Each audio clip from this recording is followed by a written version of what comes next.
Começou. Vou dividir a tela aqui.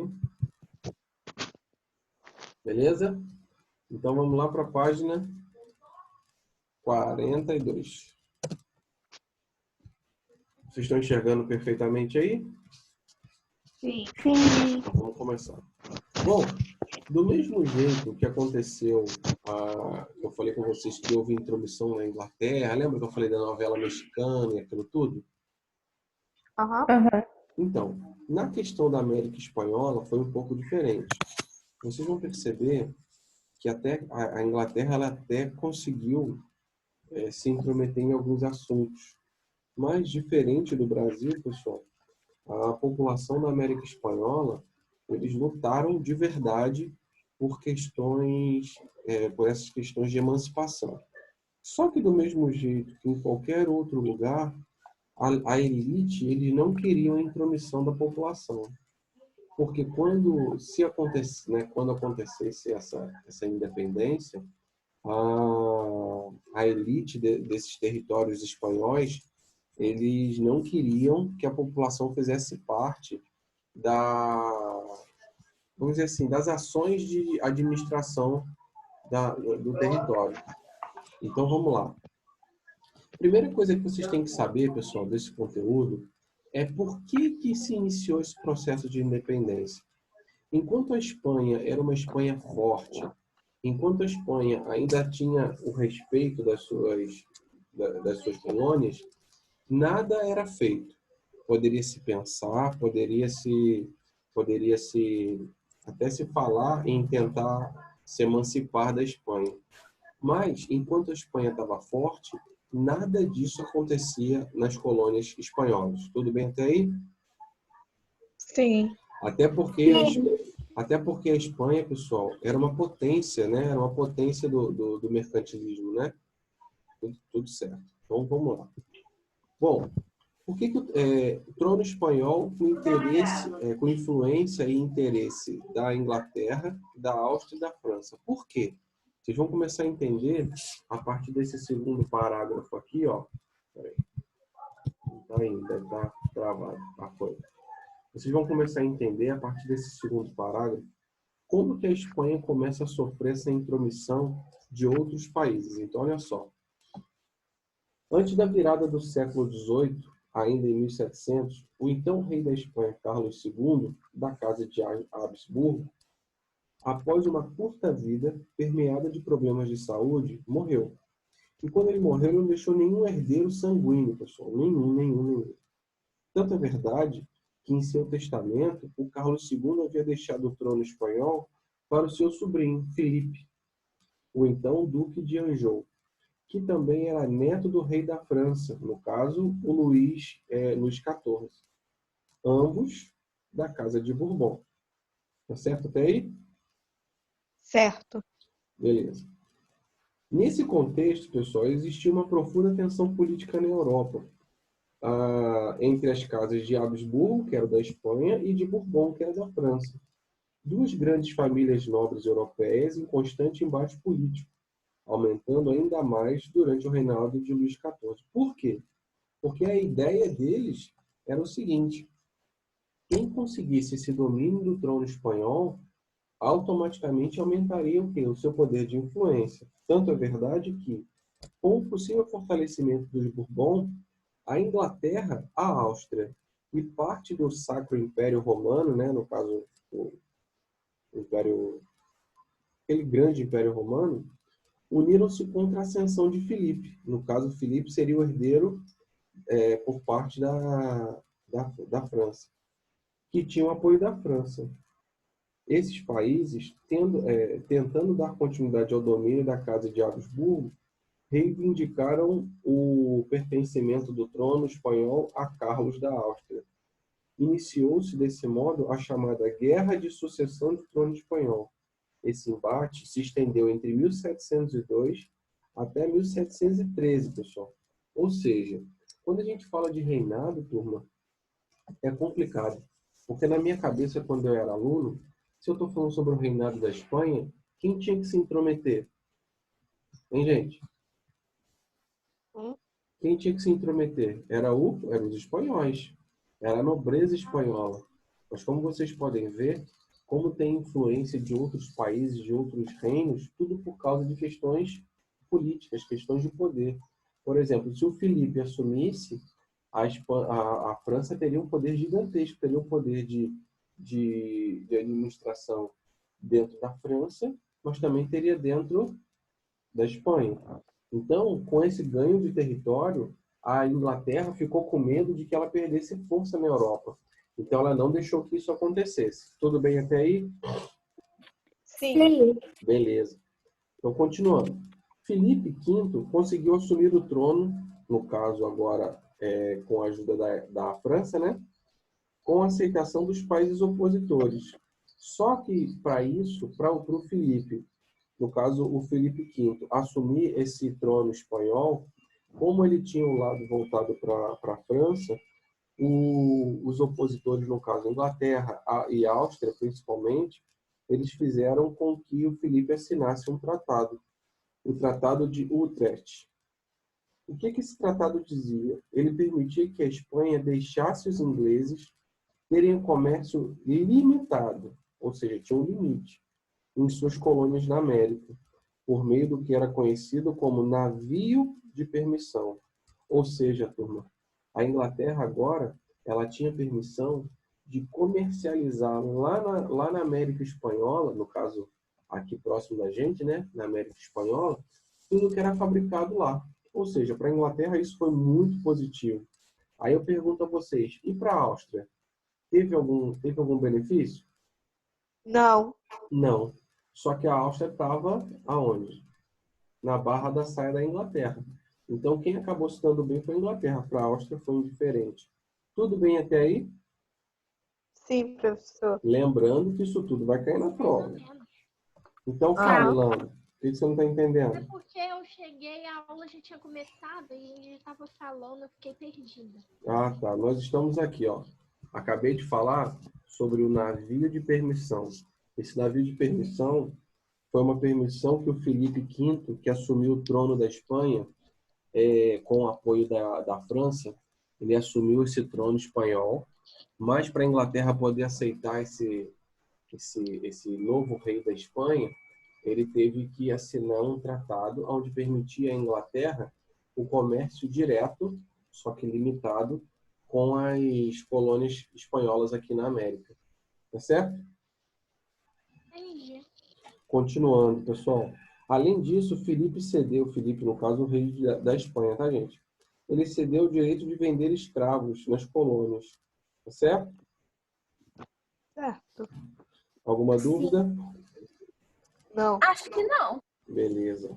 Então, pessoal, isso é para vocês entenderem como que existia a influência de outros países dentro de um outro reinado que não tinha nada a ver com eles. No caso, França e Inglaterra, com essa disputa, né, entre eles, essa disputa ideológica, bélica e tudo mais, influenciava nos reinados de outros países, para vocês terem uma ideia. Tudo bem? Sim. Agora, pessoal, eu vou começar a falar com vocês a partir daqui, ó. Isso que eu acabei de grifar aqui para vocês, se vocês quiserem colocar como título, podem colocar assim, ó. Como se iniciou a ideia de emancipação, no caso da América Espanhola? Que aí vai ficar mais fácil para vocês estudarem. Como se iniciou o quê? A ideia de emancipação da América Espanhola.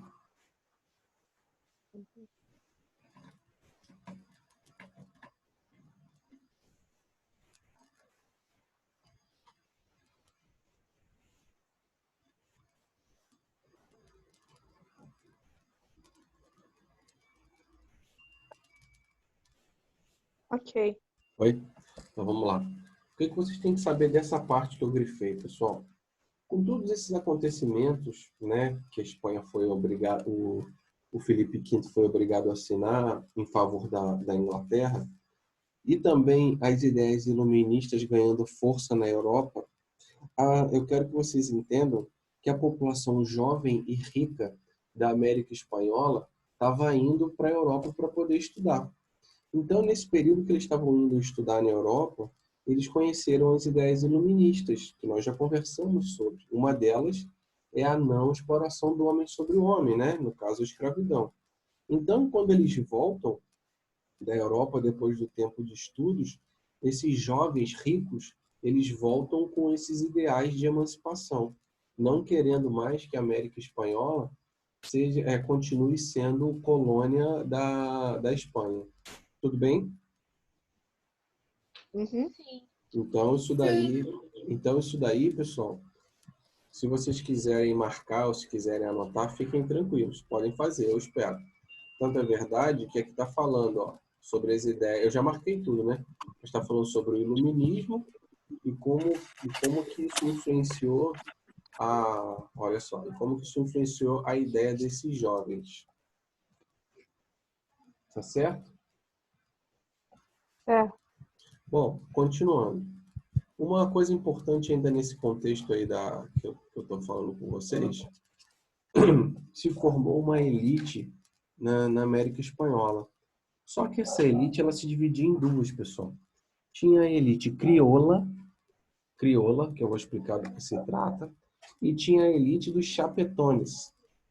Alguém sabe me falar qual a diferença entre eles?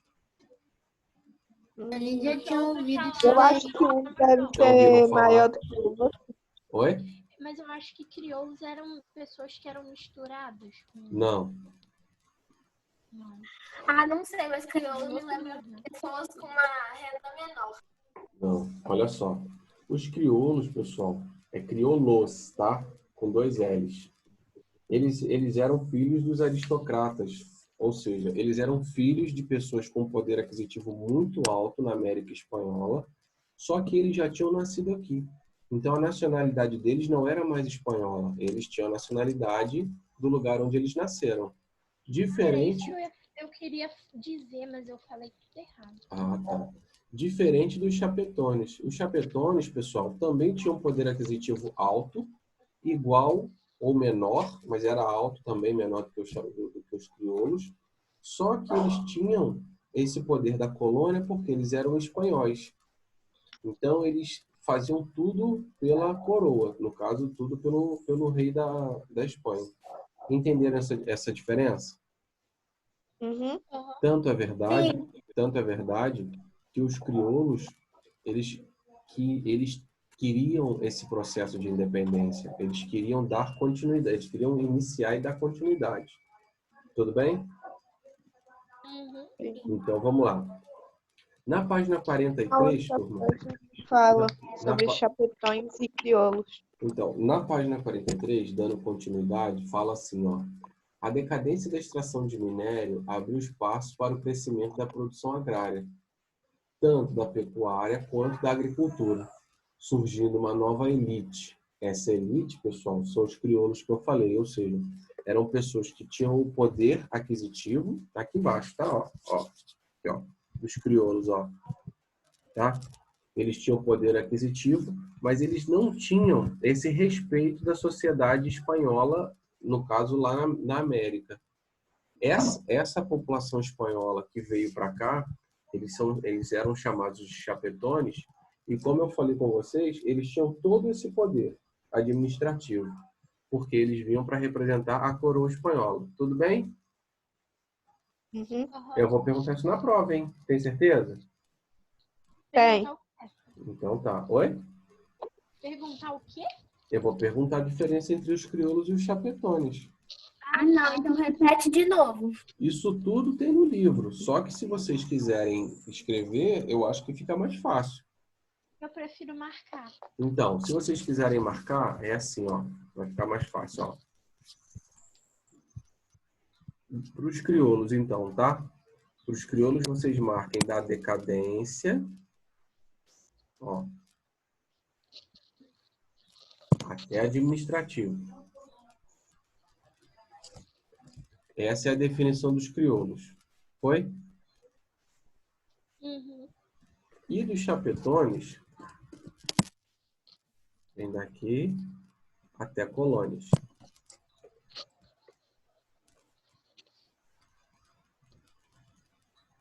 Foi? Foi. Ótimo. Ou seja, Tava o script todo virado para um conflito.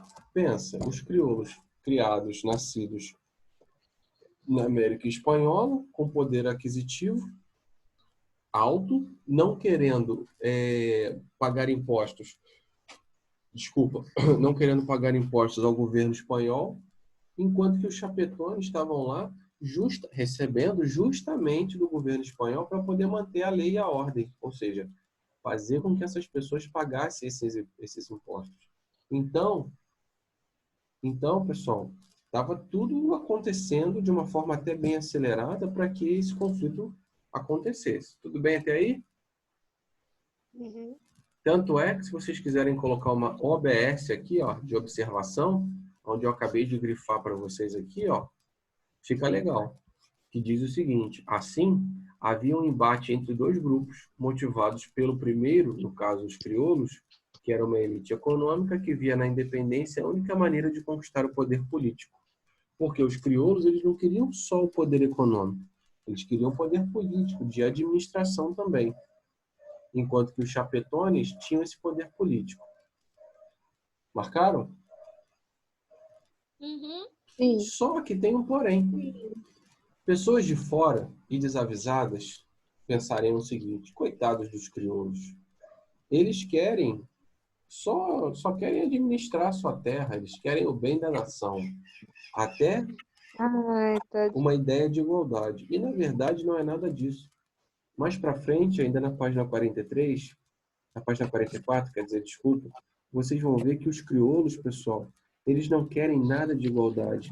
Eles lutam a ideia deles de lutarem pela independência não é para poder ver o povo livre.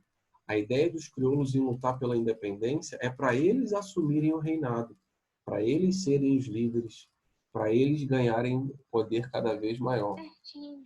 Tá? Tudo bem? Aham, sim. Então, vamos lá. Dando continuidade. O rei Carlos III, para tentar amenizar esse conflito entre os crioulos e os chapetones, pessoal, ele acabou criando um...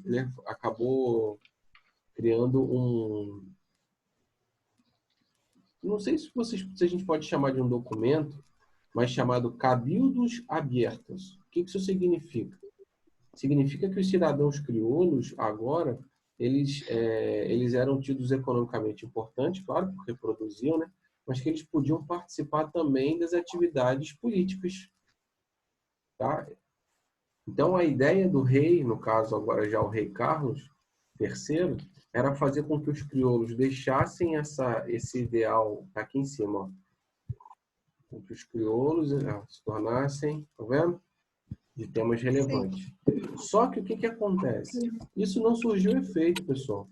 Não surgiu efeito porque os crioulos sabiam que a ideia do rei de Portugal era somente abafar o assunto. Tudo bem? Tanto é verdade Sim. que as elites crioulas continuavam com a diversidade, estão vendo? Contra a exclusão do sistema administrativo das colônias. Porque eles queriam fazer parte disso. Tá certo? Uhum. Agora, depois disso daqui, eu quero que vocês escrevam assim, ó, revolta no Peru. Porque é onde vai ter a primeira revolta contra a coroa espanhola.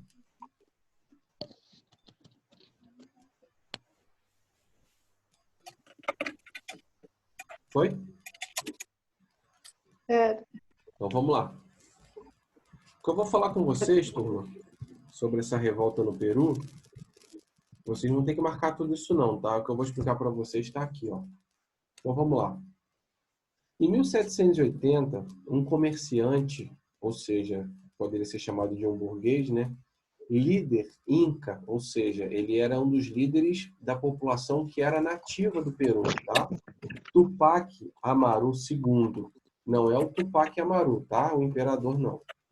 Liderou um levante, ou seja, eles lutaram contra essa imposição do governo espanhol. Isso teve grandes proporções, tanto é verdade que esse movimento ele foi composto pelos mestiços, ou seja, a mistura da população que veio da Espanha com quem era nativo, os indígenas que no caso seriam os incas, e os povos escravizados, ou seja, todo mundo que fazia serviço forçado. Além também, pessoal, dos colonos empobrecidos. Todos esses com o apoio da elite crioula. Aí eu pergunto a vocês, vocês acham que os crioulos no início colocaram a mão na massa? Claro que não, né? Eles só ficaram na parte administrativa. O movimento, pessoal, foi violento. Tanto é verdade que o Tupac II, ele liderou esse grupo, só que quando eles perderam, claro que iam perder, porque a Espanha era muito poderosa até então, ele foi capturado e, para servir de exemplo, ele foi executado. Ele foi morto em praça pública, para que as pessoas pudessem entender que ninguém deveria se revoltar contra a Espanha. Até o momento. Tudo bem? Sim. Só que isso foi um tiro no pé do governo espanhol, porque isso aumentou ainda mais a revolta da população nativa e da população mestiça. Tá certo? Certo. Bom, então para continuar. Agora, a partir desse próximo parágrafo aqui que eu vou mostrar para vocês, ó, eu quero que vocês escrevam como título assim, ó, a ação da França ajuda na liberação das colônias espanholas. Ação da França. Quê? Ação da França. É isso aí, não cabe não. Eu escrevi de lado. Pode escrever de lado que vai caber. Eu escrevo sempre de lado. Ou embaixo, se vocês quiserem escrever embaixo, pode escrever embaixo também. Escrevam ação da França. Ação da França. Ajuda na liberação das colônias espanholas.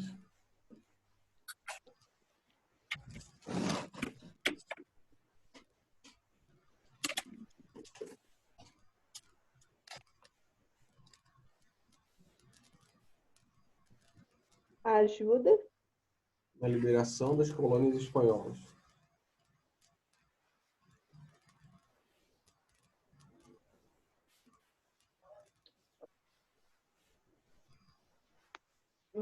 Vou explicar por quê. Então vamos lá que eu vou simplificar a vida de vocês. Turma, como vocês acabaram de ouvir, a Espanha tinha um exército bem forte na América espanhola, correto? Sim. E como vocês sabem também, a América espanhola é muito maior do que a própria Espanha, correto? Uhum. Então, para os exércitos espanhóis defenderem a Espanha e a América espanhola ao mesmo tempo, daria? Não? Não, exatamente. E aí é onde entra a França, pessoal. Por que é onde entra a França? Porque no início do século XIX, a Espanha ela acaba desobedecendo um embargo que Napoleão tinha imposto a ela e a Portugal, de não comercializar com a Inglaterra. E aí, quando a Espanha desobedece essa imposição de Napoleão Bonaparte, Napoleão, né, líder francês, acaba invadindo a Espanha. Tanto é verdade que vocês podem ver aí, ó, que a Espanha, em 1808, devido a essa questão aí que eu acabei de falar com vocês, eles acabam sofrendo a invasão. E essa invasão, pessoal, acaba chegando, quer dizer, não a invasão, né?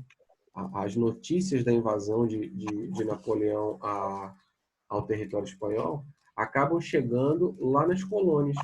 Tanto é verdade que essa agitação, pessoal, acaba fazendo com que as pessoas comecem a querer lutar por essa independência. Porque para pensar, se o líder mais forte está lutando para defender o seu território, o governo espanhol na época mandou todos os soldados espanhóis voltarem para a Espanha para poder batalhar. Então, o território espanhol aqui na América estava desguarnecido, correto? Sim. Aí, pessoal, virem lá, vamos lá para a página 44. Alguma dúvida até aí? Acho que não. Por enquanto tá tranquilo, né? Então, pessoal, vocês entenderam como que começou, por que que começou. Na verdade, os crioulos aproveitaram não é essa deficiência, mas sim essa fragilidade da Espanha com a ação da França, e eles começaram esse processo de independência. Tudo bem? Tudo. Sim. Então vamos lá. Essa primeira parte, deixa eu marcar aqui para vocês verem, ela vem falando do que eu já comentei com vocês. Só fala sobre a população, então vem falando sobre a estrutura da população aqui na América, aqui não, né? Aqui do lado, na América Espanhola. A gente não precisa perder muito tempo com isso, porque só vem falando de quantidade. Então fala de habitantes espanhóis, fala de mestiços, fala de crioulos, fala dos escravizados. Então, não tem muito mistério. É interessante que vocês só entendam que os chapetones, que eram, vamos dizer assim, tá até aqui, ó, os chapetones, olha, eles que eram em menor quantidade, eram justamente os que dominavam politicamente. Então, era justamente isso que os crioulos não aceitavam. Tudo bem? Tudo.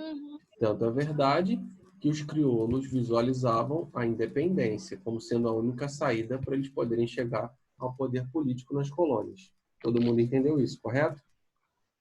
Sim. Ótimo. Então, aqui nesse próximo parágrafo, até as juntas napoleônicas, isso, até as invasões, vem falando o que eu já tinha comentado com vocês. O que Napoleão fez e o que os crioulos contra os chapetones começaram a desenvolver. Tanto é que esse título aí, vocês podem colocar assim. Aqui, vocês estão vendo onde eu marquei, não então? Uhum. Então, como título, vocês podem colocar assim, ó, Ruptura dos Chapetones.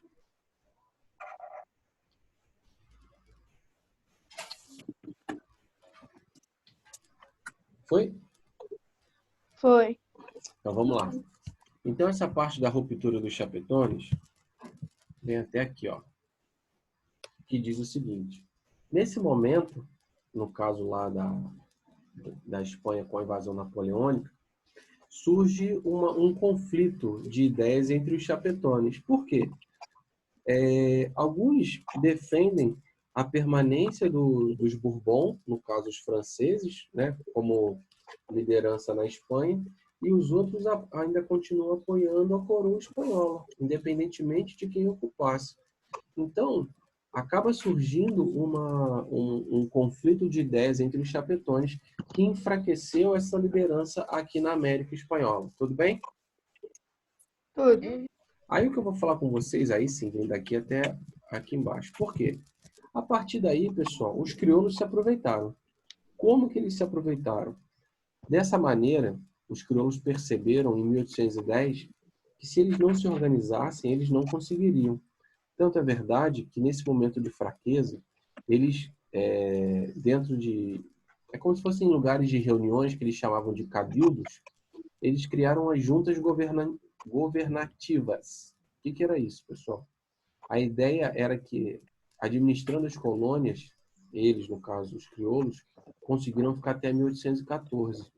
Isso foi temporário por quê? Porque o controle por parte dos crioulos durante esse tempo acabou gerando alguns conflitos, pelos quais a metrópole passava com os franceses. Tudo bem? Ou seja, os crioulos só assumiram o poder até 1814, de 1810 até 1814, porque a Espanha precisou. Então a Espanha não tinha como combatê-los aqui na América. Tranquilo? Sim. Tranquilo. Beleza. Então vocês entenderam que foi por falta de poder da Espanha mesmo. Quando esse conflito contra Napoleão cessou, pessoal, quando a Espanha conseguiu derrotar Napoleão, eles conseguiram retomar. Tanto é verdade que nesse próximo parágrafo aqui, ó, eu quero que vocês escrevam assim, ó. Deixa eu marcar aqui para vocês verem. Eu quero que vocês escrevam assim, ó. Medo dos crioulos que a população mais pobre se revoltassem a assumir o poder. Por quê? O que aconteceu? A partir de 1807, lembrando a vocês que isso foi até 1814, a liderança crioula, os crioulos eles não conseguiram um movimento de independência mais forte, por quê? Eles não quiseram colocar a população mais pobre, os camponeses no caso, para poderem lutar com eles. Qual era o medo dos crioulos? O medo era que, ao momento que eles assumissem a administração das colônias, que essa massa pobre se revoltasse contra eles. E eles queriam poder centralizado. Então, por isso que eles não colocaram as classes mais pobres para poder lutar junto com eles. Tudo bem? Uhum. Isso eu vou cobrar, hein, gente? Tá? Se vocês quiserem marcar, vale a pena marcar isso aqui, ó. Os crioulos temiam a participação das massas mais baixas, por medo de que eles se tornassem, olha lá, tomassem os rumos e as decisões. Eu marquei só isso aí. Isso aí, ótimo. Mas aí eles se ferraram, porque a população Sim. mais pobre também é maior e ia fazer rebelião contra todo mundo. Exatamente. É igual a Revolução Isso. Francesa. Exato, perfeito, exatamente, Eric. Igual a Revolução Francesa. Todo mundo fala de revolução, a luta pelo povo, mas na verdade as elites querem continuar no poder. Eles usam o nome povo só para poder ter um motivo para lutar contra quem está no poder. Mas na verdade o que eles Aquele querem... negócio de déspotas esclarecidos que teve. Exatamente, ou seja, desde que o mundo é mundo, infelizmente, os líderes querem só tomar o poder dos outros, mas não querem distribuir para o povo, correto? Sim, existe uma situação que está ocorrendo agora no momento, aqui no Brasil, que tem algumas pessoas que são ricas, Uhum. que basicamente não estão defendendo que acabe o isolamento social, com a desculpa que vai ter gente que vai ficar sem o que comer, mas na verdade não é isso que eles estão pensando. Estou pensando na produção deles, Sim. com certeza. Você está certíssima, Elana. Então vamos lá. A partir desse debatezinho rápido que nós tivemos, que foi muito agradável saber a opinião de vocês, eu quero que vocês saibam que nós vamos começar a falar sobre a independência. Então, o início das independências na América Espanhola começou a partir de 1809. Começou as ideias. Por quê? Após uma série de rebeliões, pessoal, foi declarada independência em alguns territórios, que, no caso, esse primeiro movimento aconteceu na Bolívia, tá? Só que a Bolívia ela era chamada antes, hoje Bolívia era chamada de Alto Peru. Tudo bem? Uhum. Beleza. E o Equador. Mas assim eles seguiram anos de luta, pessoal, antes de estabelecer a República. Tanto é verdade que só 16 anos depois, que eles conseguiram essa emancipação. Tá certo? Gente, É. a aula vai fechar na nossa... E passa tão rápido, né? Assim que fechar, eu vou começar a parte de geografia, tá bom? Tá bom. Eu vou pedir um favor a vocês, porque vai fechar. É só a partir daqui, ó, que tá falando sobre o México, coloquem o título aqui, ó. No México, crioulos e chapetones se juntaram. Só isso. Uhum. Vou fechar, tá? No México, crioulos e chapetones se juntaram. Eu vou sair porque o professor de geografia vai entrar. Tchau para vocês. Tchau. Tchau. Tchau.